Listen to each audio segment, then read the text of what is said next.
আপনারা হয়তো street food খাবার বানানোর লোক অনেক দেখেছেন, যারা বিভিন্নভাবে বিভিন্ন রকমের খাবার বানায়।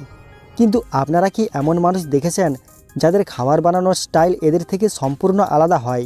যেখানে কিছু কিছু মানুষ অনেক বড় পাত্রে খাবার বানায়, আবার কিছু মানুষ রাস্তায় উড়িয়ে উড়িয়ে খাবার বানায়। তো বন্ধুরা, আজকের এই ভিডিওটির মাধ্যমে এমন কয়েকটি স্ট্রিট ফুড খাবার বানানোর কায়দা দেখাবো যেগুলি হয়তো এর আগে আপনি কখনো দেখেননি। তো চলুন বন্ধুরা, আর বেশি দেরি না করে মূল ভিডিওতে যাওয়া যাক।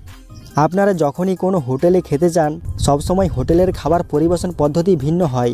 এখন এই শেফকে দেখুন, যে কিনা একজন ভালো শেফের পাশাপাশি একজন সঙ্গীত শিল্পীও বটে, কারণ এই লোকটি তার খাবার বানানোর পাশাপাশি গান করেও মানুষজনকে বিনোদন দিয়ে থাকে।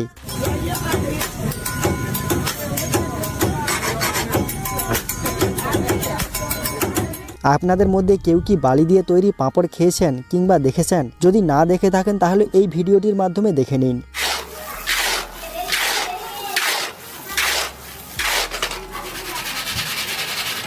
আপনারা বড় রুটি তৈরি করতে অনেকেই দেখেছেন, কিন্তু একজন ব্যক্তি কতটা বড় রুটি তৈরি করতে পারে তা এই ভিডিওটি না দেখলে বিশ্বাস করতেই পারবেন না।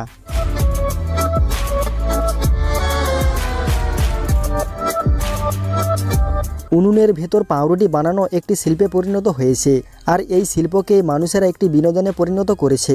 এরা উনুনের ভেতর ঢুকে পাউরুটিকে এমনভাবে আটকে দেয় যেটা দেখার জন্য বহু মানুষের ভিড় জমে থাকে।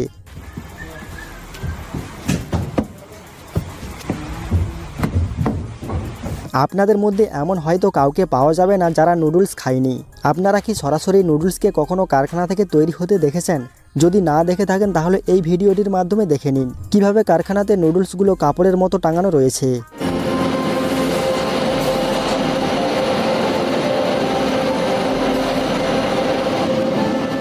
চায়নার স্ট্রিট ফুড অনেক বিখ্যাত, কেননা তারা বিভিন্ন ধরনের স্ট্রিট ফুড বানিয়ে থাকে।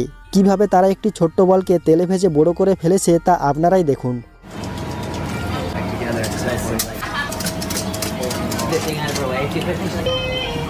তো বন্ধুরা, কেমন লাগলো আজকের এই ভিডিওটি? তো ভিডিওটি যদি ভালো লেগে থাকে অবশ্যই লাইক শেয়ার করে চ্যানেলটিকে সাবস্ক্রাইব করে দিবেন। ধন্যবাদ।